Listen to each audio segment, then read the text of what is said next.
अस्सलाम वालेकुम व्यूअर्स। आज की वीडियोस में हम कुछ बेसिक लॉज को डिस्कस करने जा रहे हैं जो सेट्स पर अप्लाई होते हैं।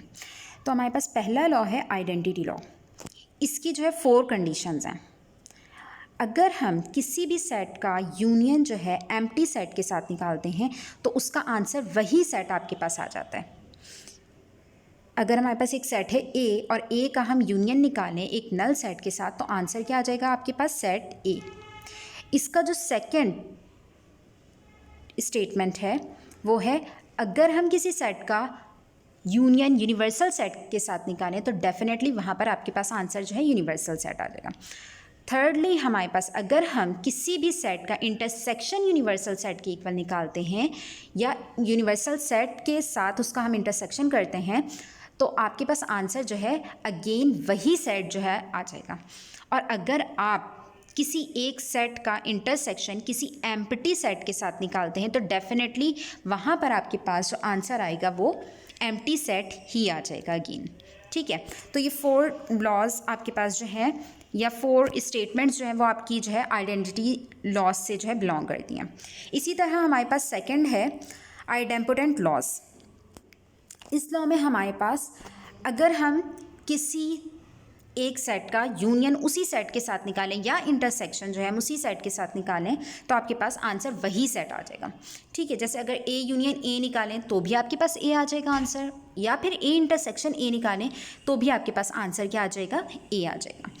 Then we have laws of complement. Laws of complement आप 4 तरह से जो है इसको रिप्रेजेंट कर रहे होते हैं। पहला जो है हमारे पास वो है कि ए का यूनियन अगर ए कॉम्प्लीमेंट के साथ निकाला जाए तो उसका आंसर हमेशा यू के इक्वल आता है।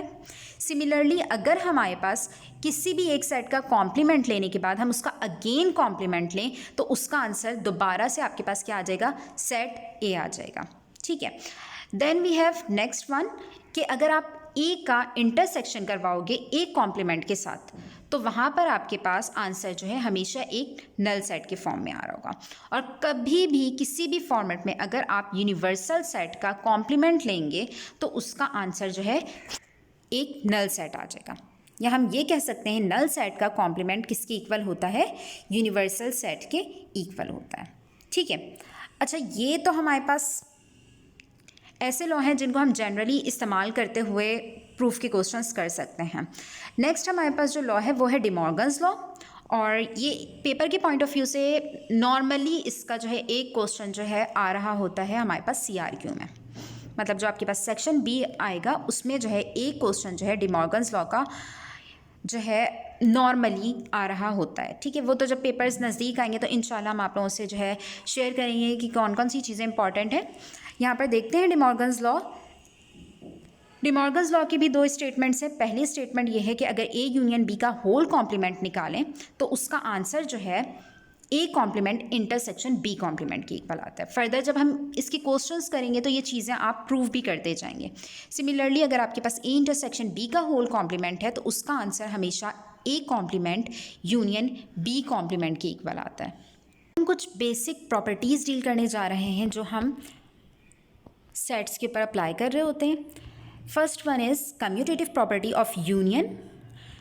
इसका मतलब ये है कि अगर आपके पास 2 सेट्स हैं ए और बी और उनका हम यूनियन निकालें ए यूनियन बी या फिर बी यूनियन ए तो दोनों सूरतों में आपके पास आंसर जो है सेम आ रहा होता है। ठीक है, जैसे हम बचपन में पढ़ा करते थे कि हमारे पास अगर हम 4+5 करवाएंगे या 5+4 करवाएंगे तो हमारे पास आंसर सेम आता है। वो कहलाता है कम्यूटेटिव प्रॉपर्टी ऑफ एडिशन। यहाँ पर हमने यूनियन अप्लाई किया है इसलिए ये कहलाएगा कम्यूटेटिव प्रॉपर्टी ऑफ यूनियन। इसी तरह इसकी कम्यूटेटिव प्रॉपर्टी ऑफ इंटरसेक्शन भी है, जहाँ पर अगर हम सेट ए का इंटरसेक्शन बी से करवाएं या बी का इंटरसेक्शन ए से करवाएं तो दोनों सूरतों में आपका आंसर क्या आ रहा होता है? सेम आ रहा होता है। ठीक है, next one is associative property. Associative property जो है कम्यूटेटिव प्रॉपर्टी जैसी है यहाँ पर, लेकिन हमारे पास 3 सेट्स इन्वॉल्व हो जाते हैं। अच्छा, जब 3 सेट इन्वॉल्व हो जाएंगे तो जाहिर सी बात है उनकी हम रिप्लेसमेंट कर सकते हैं। जैसे अगर आपके पास ए बी और सी 3 सेट हैं, अब हो सकता है सम टाइम हम ऐसा करें कि पहले बी यूनियन सी का इंटरसेक्शन या यूनियन जो भी आपको करवाना है क्योंकि ये जो प्रॉपर्टी है ना ये यूनियन पे भी अप्लाई हो रही होती है और इंटरसेक्शन पे भी अप्लाई हो रही होती है। तो अगर यूनियन है तो आप दोनों का यूनियन करवाएं, फिर उसका यूनियन ए से करवा दें, या पहले ए यूनियन बी करवाएं फिर उसका यूनियन सी से करवाएं, तो दोनों सूरतों में आंसर सेम आएगा। और यही कंडीशन हमारे पास इंटरसेक्शन के लिए भी है कि अगर पहले हम B intersection C find out करें देन उसका इंटरसेक्शन ए से निकालें, या फिर हम पहले ए इंटरसेक्शन बी निकालें और उसका इंटरसेक्शन पे सी से निकालें, तो आपके पास दोनों सूरतों में आंसर क्या आ रहा होता है, सेम आ रहा होता है। अच्छा जी, यहाँ पर हमारे पास आगे जो नेक्स्ट प्रॉपर्टी है वो distributive property of union over intersection है, कि अगर आपके पास A union B intersection C है तो आप इसको किस तरीके से फाइंड, एक तो हम डायरेक्ट हमारे पास फॉर्मेट होता है, लेकिन ये चीज़ किसके बराबर आ रही होती है, हमारे पास ये बराबर आता है कि पहले हम ए का यूनियन बी के साथ निकालें, फिर इंटरसेक्शन करवाएं इसका ए यूनियन सी के साथ।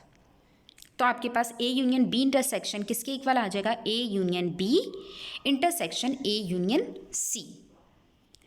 इसी तरह हमारे पास distributive property of intersection over union भी होता है। इसमें हम क्या करते हैं कि पहले बी यूनियन सी निकालते हैं, फिर उसका इंटरसेक्शन ए के साथ निकालते हैं, तो जो हमारे पास ये इक्वल टू हो जाता है A intersection B union A intersection C के। अगेन हमारे पास डे मॉर्गन्स लॉ है जो कि हम पहले ही डिस्कस कर चुके हैं, और जब हम ये एक्सरसाइज करने जाएंगे तो आपके पास डे मॉर्गन्स लॉ के क्वेश्चंस जो है करने होंगे आपको। यहाँ पर हम जो है अपनी वीडियो को वाइंड अप करते हैं, फिर आगे जो है हम इंशाल्लाह अपनी एक्सरसाइज को कंटिन्यू करेंगे। Thanks to be with us. अल्लाह हाफ़िज़।